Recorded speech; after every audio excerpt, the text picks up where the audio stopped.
आपण अनेकदा ऐकतो की आज सकाळी कोणाचं तोंड पाहिलं काय माहिती, पूर्ण दिवसच खराब गेला. पण विचार करा, जर ही साधी बोलली जाणारी गोष्ट एखाद्याच्या मृत्यूचं कारण बनली तर. चला जाऊया त्या ऐतिहासिक काळात, जिथे बादशाह अकबराचा एक निर्णय सर्वांच्या काळजाचा ठोका चुकवणार होता. आग्रा शहराच्या एका अरुंद गल्लीत दिनू नावाचा एक माणूस राहत होता. दिनू हा मुळात खूप कष्टाळू आणि प्रामाणिक नोकर होता. तो राजवाड्यात साफसफाईचं काम करायचा. दिनू दिसायला थोडा वेगळा होता. खोल गेलेले डोळे, वाढलेली दाढी आणि सुकलेला चेहरा. त्याच्या चेहऱ्यावर गरिबीचे चट्टे स्पष्ट दिसत होते. पण दुर्दैवाने दिनूबद्दल संपूर्ण शहरात एक विचित्र अफवा पसरली होती. लोक म्हणायचे की जर कोणी सकाळी उठल्या उठल्या दिनूचा चेहरा पाहिला तर त्याचा पूर्ण दिवस दुर्दैवाने भरलेला जातो. त्याला पूर्ण दिवस अन्न मिळत नाही आणि काहीतरी भयंकर अघटित घडतं. दिनूला हे सगळं माहीत होतं, म्हणून तो शक्यतो लोकांपासून स्वतःला लपवून ठेवायचा. तो नेहमी मान खाली घालून आपलं काम करायचा, जेणेकरून कोणाची नजर त्याच्यावर पडू नये. दिनूचं एक छोटं कुटुंब होतं. त्याची पत्नी आणि 2 लहान मुलं. गरिबी असली तरी तो त्यांच्यावर खूप प्रेम करायचा. पण त्याला काय माहित होतं की त्याचं हेच रूप त्याच्यासाठी काळ ठरणार आहे. एके दिवशी पहाटेची वेळ होती. संपूर्ण आग्रा शहर अजून झोपेतच होतं. बादशाह अकबर आपल्या महालाच्या गॅलरीत उभे राहून सूर्योदयाची वाट पाहत होते. पहाटेची थंड हवा सुटली होती आणि वातावरणात एक शांतता होती. नेमकं त्याच वेळी दिनू नेहमीप्रमाणे आपलं काम करण्यासाठी राजवाड्याच्या अंगणात आला होता. तो झुकून कचरा साफ करत होता. अचानक बादशाह अकबरांनी खिडकीतून खाली पाहिलं. दिनूने कचरा उचलण्यासाठी आपली मान वर केली आणि त्याच क्षणी बादशाहची नजर थेट दिनूच्या चेहऱ्यावर पडली. दिनू घाबरला. त्याने पटकन आपली मान खाली घेतली आणि तिथून निघून गेला. पण बादशाहच्या मनात विचार आला, अरे, हा तर तोच दिनू आहे ज्याच्याबद्दल लोक अशुभ असण्याच्या गोष्टी करतात. पण मी बादशाह आहे, मला या गोष्टीचा काय फरक पडणार. अकबरांनी त्या गोष्टीकडे दुर्लक्ष केलं आणि ते आपल्या नित्यकर्मासाठी निघून गेले. पण ही तर फक्त वादळापूर्वीची शांतता होती. तो दिवस बादशाह अकबरांच्या आयुष्यातला सर्वात भयानक दिवस ठरणार होता. काही वेळानंतर बादशाह अकबर नाश्त्यासाठी बसले होते. त्यांना खूप भूक लागली होती.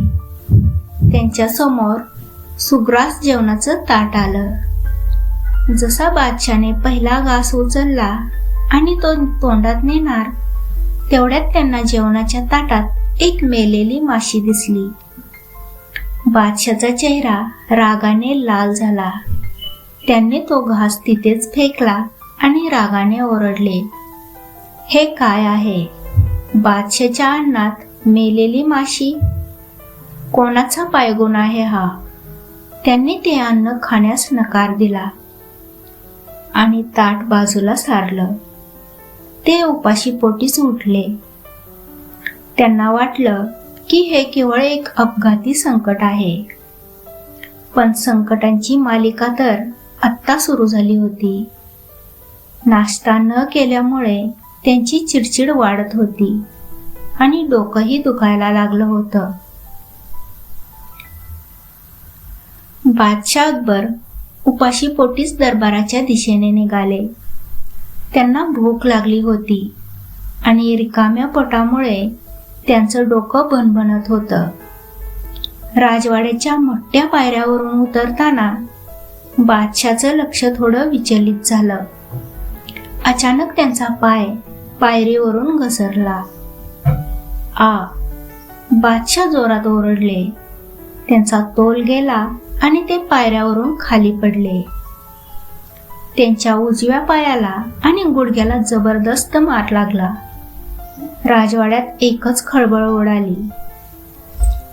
पहारेकरी आणि सेवक पळत आले. बादशाच्या पायाला प्रचंड सूज आली होती. त्वरित राजवैद्यांना बोलवण्यात आलं. वैद्यांनी गरम तेलाने मालिश करायला सुरुवात केली, पण त्या वेदनामुळे बादशाचे डोळे पांढरे झाले होते. ते वेदनेने विवळत होते. जेवण मिळालं नव्हतं आणि आता पायालाही जखम झाली होती. अकबरांना वाटलं की आज नशीबच माझ्या विरोधात आहे की काय. काही वेळानंतर जेव्हा बादशाह थोड्या कष्टाने आपल्या सिंहासनावर बसले, तेव्हा सीमेवरून एक दूत पळत दरबारात आला. तो धापा टाकत होता, घाबरलेला होता. त्याने बादशाह समोर झुकून बातमी दिली. जहापना, अनर्थ झाला. आपल्या राज्याच्या सीमेवर शत्रूने अचानक हल्ला केला आहे. आपल्या सैन्यांचं खूप नुकसान झालं आहे आणि ते आपल्याला शरण येण्याचं आव्हान करत आहेत. हे ऐकताच बादशाह अकबराचा पारा चढला. त्यांना समजलं की आज केवळ अन्नाचं नुकसान झालं नाही, पायाला मार लागला नाही, तर राज्याच्या प्रतिष्ठेलाही धक्का बसला आहे. त्यांच्या डोळ्यासमोर सकाळी पाहिलेला दिनूचा चेहरा फिरू लागला. त्यांच्या मनात एकच विचार पक्का झाला, हा दिवस अशुभ आहे आणि त्याचं एकमेव कारण तो दिनू आहे. बादशाने आपल्या सेनापतीला जोरात ओरडून आदेश दिला. सेनापती, आत्ताच्या आत्ता ते दिनू नावाच्या नोकराला बेड्या ठोकून माझ्या समोर हजर करा. त्याच्या अशुभ चेहऱ्यामुळे आज मला अन्नाचा घास मिळाला नाही. माझं शरीर जखमी झालं आणि माझ्या राज्यावर संकट आलं. अशा माणसाला जगण्याचा कोणताही अधिकार नाही. सैनिकांनी दिनूच्या घरावर धाड टाकली. दिनू तेव्हा आपल्या पत्नी आणि मुलासोबत जेवायला बसला होता. सैनिकांनी त्याला केसाला धरून ओढत बाहेर काढलं. दिनूची पत्नी सैनिकांच्या पाया पडत होती. माझ्या पतीला सोडून द्या. त्यांनी काहीच केलं नाही, पण कोणीही त्याचं ऐकलं नाही. भर दरबारात दिनूला ओढत आणलं गेलं. बादशाह अकबर रागाने थरथरत होते. त्यांनी दिनूकडे पाहिलं सुद्धा नाही आणि वजिराकडे वळून सांगितलं, या दिनूला काळ कोठडीत टाका आणि उद्या सूर्योदयापूर्वी याला फासावर लटकावा. आग्रा शहरात असा अशुभ माणूस राहता कामा नये. दिनू रडू लागला. तो ओरडू लागला, माझा काय गुन्हा आहे, मला वाचवा. पण बादशाचा हुकूम निघाला होता. दिनूला फासावर लटकवण्यासाठी जल्लादांना बोलवण्यात आलं. आता दिनूचा मृत्यू अटळ होता. पण जेव्हा सर्वांनी आशा सोडली होती, तेव्हा एका माणसाची एंट्री होणार होती. तो म्हणजे आपला लाडका बिरबल. बिरबल या मृत्यूच्या सापळ्यातून दिनूला कसं बाहेर काढणार? काय बिरबल साक्षात बादशाच्या निर्णयाला विरोध करू शकेल? तुम्हाला काय वाटतं, बिरबलाची युक्ती यशस्वी होईल का? कमेंटमध्ये नक्की लिहा. आता दिनू आग्र्याच्या सर्वात अंधाऱ्या काळकोठडीत बंद होता. त्याच्या हातापायात जड साखळदंड होते आणि बाहेर मृत्यू उभा राहून त्याची वाट पाहत होता. बाहेर रात्र झाली होती. संपूर्ण राजवाडा शांत होता. पण दिनूच्या डोळ्यातून अश्रू थांबत नव्हते. तो भिंतीकडे पाहून स्वतःलाच विचारत होता, माझा गुन्हा काय? केवळ माझं रूप? देवाने मला असं का बनवलं की लोक माझं नाव घ्यायलाही घाबरतात? दिनूच्या मनात विचार येत होते की उद्या सकाळी सूर्योदयासोबतच त्याचं अस्तित्वही मिटून जाईल. त्याच्या मागे त्याच्या पत्नीचं आणि मुलांचं काय होईल? या विचाराने तो आतल्या आत तुटत होता. थोड्याच वेळात कोठडीच्या दरवाजावर कोणीतरी थाप दिली. पहारेकऱ्यांनी दरवाजा उघडला आणि आत आला चतुर बिरबल. बिरबलाला पाहून दिनूच्या डोळ्यात एक आशेचा किरण दिसला. तो बिरबलाच्या पाया पडला आणि रडत रडत म्हणाला, बिरबलजी, तुम्ही तर ज्ञानी आहात. तुम्ही तरी सांगा, माझं तोंड अशुभ असणं हा माझा गुन्हा आहे का? बादशाह मला फक्त या कारणावरून मारणार आहेत. बिरबल शांतपणे दिनूजवळ बसला. त्याने दिनूच्या खांद्यावर हात ठेवला आणि धीर देणाऱ्या आवाजात म्हणाला, दिनू, शांत हो. बादशाह अकबर वाईट नाहीत, पण सध्या ते रागाच्या आणि अंधश्रद्धेच्या आहारी गेले आहेत. त्यांना शांत करण्यासाठी मला तुझी मदत हवी आहे. दिनू आश्चर्याने विचारू लागला, मी तर मरणाच्या दारात आहे. मी तुमची काय मदत करणार? बिरबल मंद हसला आणि म्हणाला, दिनू, उद्या जेव्हा जल्लाद तुला फाशीच्या खांबाकडे नेतील आणि बादशाह तुला तुझी शेवटची इच्छा विचारतील, तेव्हा तू घाबरायचं नाहीस. तू फक्त मी सांगतोय तेच शब्द पूर्ण धीराने सर्वांसमोर बोलायचे. बिरबलाने दिनूच्या कानात काहीतरी कुजबुजलं. ते शब्द ऐकताच दिनूचे रडणारे डोळे विस्फारले. त्याला स्वतःच्या कानावर विश्वास बसत नव्हता. त्याने विचारलं, बिरबलजी, हे बोलण्याचं धाडस मी बादशाह समोर करू शकेन का? बिरबल म्हणाला, हो दिनू, हाच एकमेव मार्ग आहे. लक्षात ठेव, सत्यात इतकी ताकद असते की ती साक्षात बादशाहच्या तलवारीलाही रोखू शकते. उद्या सकाळी तू हेच शब्द बोलायचे. बाकी सर्व मी सांभाळून घेईन. बिरबल तिथून निघून गेला आणि दिनूच्या चेहऱ्यावर आता भीतीऐवजी एक वेगळाच आत्मविश्वास होता. त्याने ती रात्र देवाचं नाव घेत आणि बिरबलाने दिलेले शब्द पाठ करत घालवली. आता वेळ आली होती त्या निर्णायक सकाळची. जल्लाद दिनूला फाशी देण्यासाठी सज्ज झाले होते. संपूर्ण आग्रा शहराची जनता तिथे जमा झाली होती. बादशाह अकबर सुद्धा तिथे उपस्थित होते. पण जेव्हा दिनूने बिरबलाने शिकवलेला तो प्रश्न विचारला, तेव्हा बादशाह अकबराचे डोळे पांढरे झाले. बिरबलाने दिनूला असं काय शिकवलं होतं?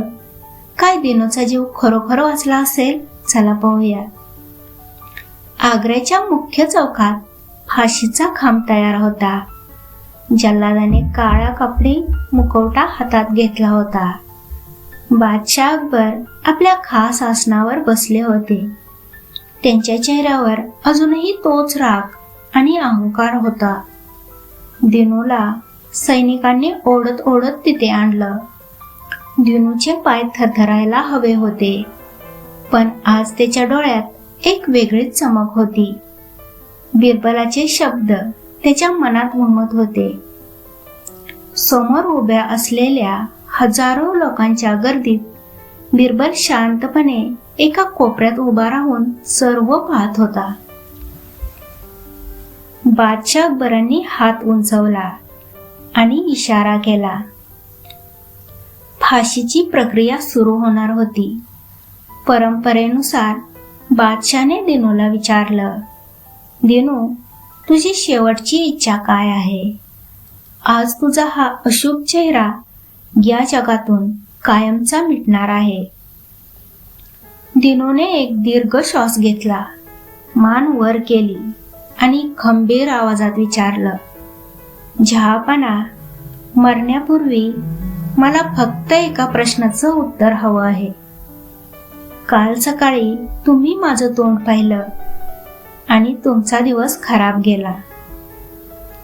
तुम्हाला जेवण मिळालं नाही, तुम्हाला जखम झाली आणि राज्यावर संकट आलं, बरोबर? बादशाह ओरडले, हो, आणि म्हणूनच तुला ही शिक्षा मिळत आहे.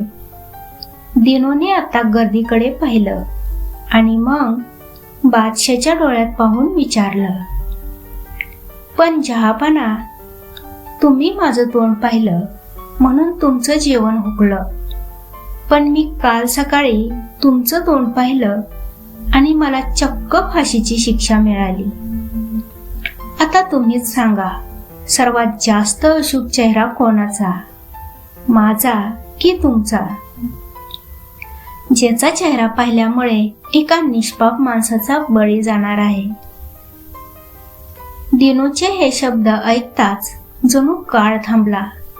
संपूर्ण मैदानात शांतता पसरली. बादशाह अकबर जणू दगडासारखे स्थिर झाले. त्यांच्या काळजाला हे शब्द एखाद्या बाणासारखे टोचले. त्यांना जाणीव झाली की एका गरीब माणसाला अंधश्रद्धेपोटी मारणं किती मोठा गुन्हा आहे. जर दिनू अशुभ असता तर बादशाहचं फक्त जेवण हुकलं असतं, पण बादशाह इतके अशुभ ठरले की दिनूचा जीवच चालला होता. अकबरांनी आपली मान खाली घातली. त्यांचा अहंकार चक्काचूर झाला होता. त्यांनी तातडीने आदेश दिला, फाशी थांबवा, दिनूला सन्मानाने खाली उतरवा. त्याच वेळी बिरबल समोर आला. बिरबल मंद हसत म्हणाला, जहापना, क्षमा असावी, पण कोणत्याही व्यक्तीचं रूप अशुभ नसतं, तर माणसाचे विचार आणि त्याचे निर्णय अशुभ असू शकतात. आज जर दिनूला फाशी झाली असती तर इतिहासात तुमचं नाव सर्वात अशुभ बादशाह म्हणून नोंदवलं गेलं असतं. बादशाह अकबर हसले आणि त्यांनी मान्य केलं की बिरबलाने पुन्हा एकदा त्यांना मोठ्या पापातून वाचवलं आहे. त्यांनी दिनूची सर्वांसमोर माफी मागितली आणि त्याला 5,000 सुवर्ण मुद्रा देऊन कायमचं सुखवस्तू बनवलं. या गोष्टीवरून आपल्याला काय शिकायला मिळतं? माणसाच्या रूपापेक्षा त्याचे गुण आणि कर्म महत्वाचे असतात. अंधश्रद्धा ही बुद्धीला लागलेली अशी वाळवी आहे जी आपल्याला योग्य अयोग्य विसरायला लावते. तुम्हाला बिरबलाची ही युक्ती कशी वाटली? काय डोकं आहे बाबा बिरबलाचं, असंच तुम्हालाही वाटतंय ना? कमेंटमध्ये नक्की सांगा. तुमच्या एका कमेंटमुळे आम्हाला असेच व्हिडिओ बनवायला प्रेरणा मिळते. व्हिडिओ आवडला असेल तर लाईक करा, तुमच्या मित्रासोबत शेअर करा आणि रेश्मा मराठी स्टोरीजला सबस्क्राईब करायला विसरू नका. पुन्हा भेटूया अशाच एका रंजक गोष्टीसह. धन्यवाद.